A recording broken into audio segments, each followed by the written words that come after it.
Bonjour, ceci est la vidéo numéro 8 du cours d'informatique sur diviser pour régner. Dans cette vidéo, on va s'intéresser au programme de fusion de l'Istrier. Donc normalement vous aviez à essayer de l'écrire, on va le corriger dans cette vidéo. Donc dans ce programme, on prend en entrée cette fois-ci un couple de listes qu'on suppose trier toutes les deux. Et on doit renvoyer une liste triée qui va rassembler nos deux éléments, nos éléments des deux listes. Bon, on va essayer d'écrire quelque chose de récursif, et donc ce dont on peut s'apercevoir assez facilement, c'est que comme nos listes sont triées, je peux garantir que le premier élément de notre nouvelle liste est soit le premier de la première liste, soit le premier de la seconde, selon lequel est le plus petit. Et donc finalement, je peux construire mon premier élément en comparant le premier élément de chaque liste. Et ça va me donner le premier élément de ma nouvelle liste. Mais attention, parce que une fois que le premier élément, si par exemple le premier élément est celui-ci, parce qu'il est plus petit, je ne sais pas ce que va être le second élément. Sur cet exemple-là, le second élément est celui-ci, qui est le suivant. Mais il est tout à fait possible que le second élément soit en fait celui-ci. Donc, je ne sais pas, en regardant juste les deux premiers éléments, je ne sais pas quel sera le second élément de la liste. Autrement dit, je ne peux construire... Je regarde les deux premiers éléments de mes deux listes, et je ne peux construire que le premier élément de cette liste. Donc sur cet exemple-là, je regarde mon 3 et mon 5, je sais que je mets le 3 ici, et maintenant ça veut dire qu'il va falloir que, pour trouver le deuxième élément, il va falloir que je travaille sur ce morceau de liste, et sur cette liste-là tout entier. Et évidemment, situation symétrique dans l'autre cas.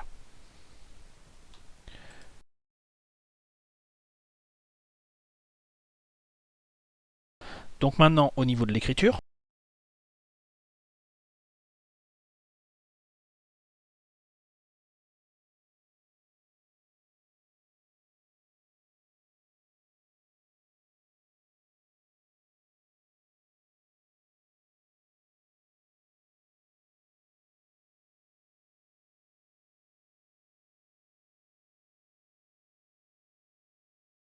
on prend en entrée deux listes, comme on l'a dit, et on va aller regarder le premier élément de chacune des listes. Donc je vais faire un match sur le couple de listes.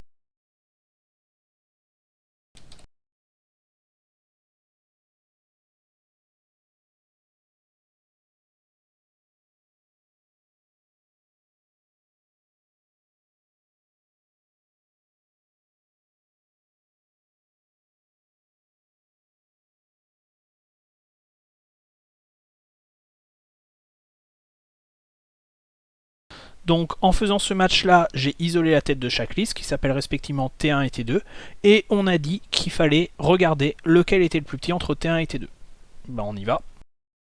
Je vais rajouter ça dans le match par exemple, j'aurais pu faire un if mais je vais mettre ça dans le match.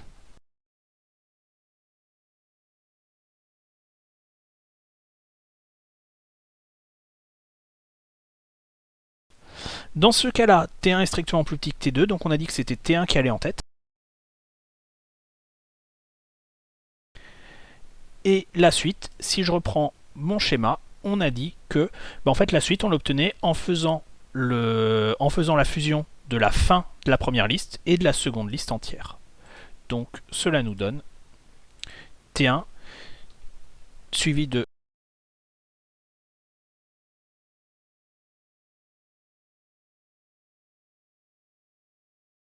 fusion triée effectuée entre la fin de la première liste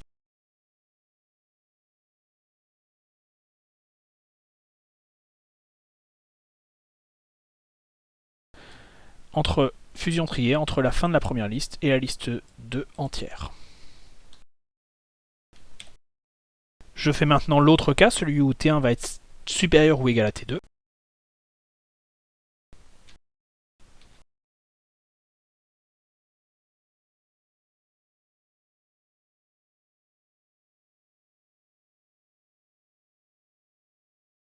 Le match est effectué séquentiellement, donc je n'ai pas besoin de mettre de when dans ce cas-là. Si j'atteins ce cas-là, c'est que je ne suis pas dans le précédent.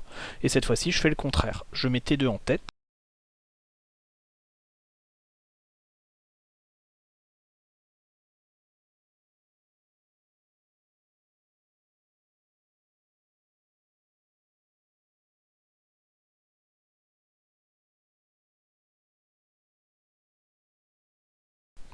et j'effectue la fusion sur le reste.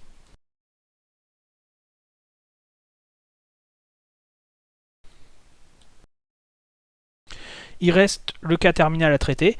Ben là, en fait, le ou les cas terminaux. Là, dans tout ce que j'ai construit ici, j'ai supposé que chacune de mes deux listes avait au moins un élément. Donc en fait, il faut que je traite le cas où l'une des deux listes est vide. Les cas, donc, où l'une des deux listes est vide.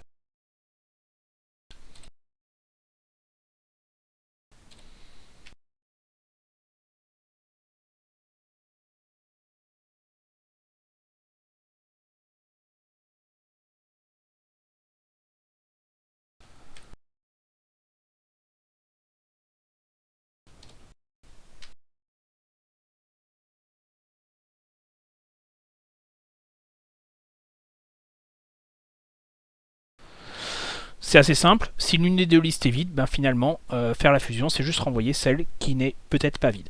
Le cas où les deux listes vides où les deux listes sont vides est bien traité, hein, en fait il est inclus dans ce cas-là.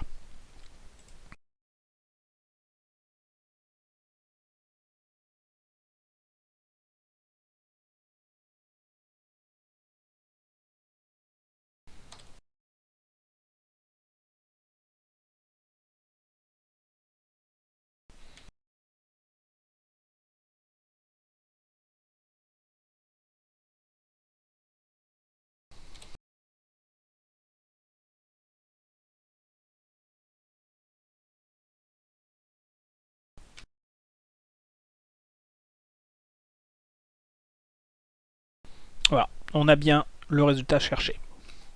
Alors, il faut maintenant s'intéresser à la complexité.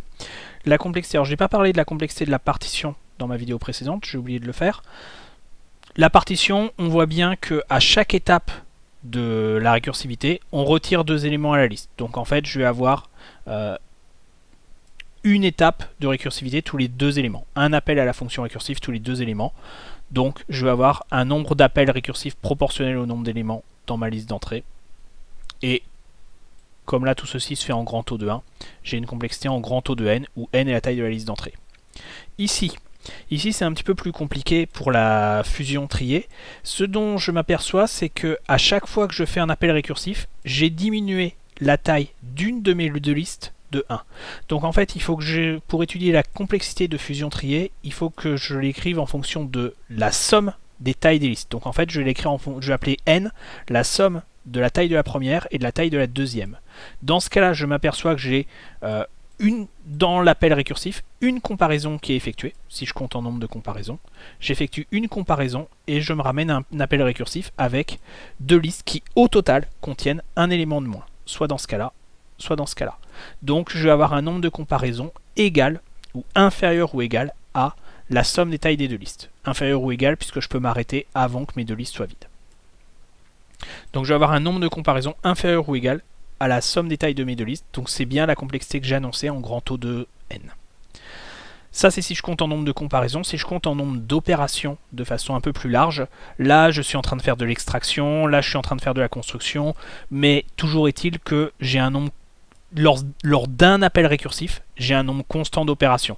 Donc à nouveau, je vais avoir une complexité de n égale grand taux de 1 plus c de n moins 1. Je vais avoir une complexité linéaire à la fin, en grand taux de n. Donc ça vérifie bien ce que je cherchais. Voilà pour la fusion de listes triées. Prochaine vidéo, on va maintenant pouvoir s'intéresser au tri par partition fusion.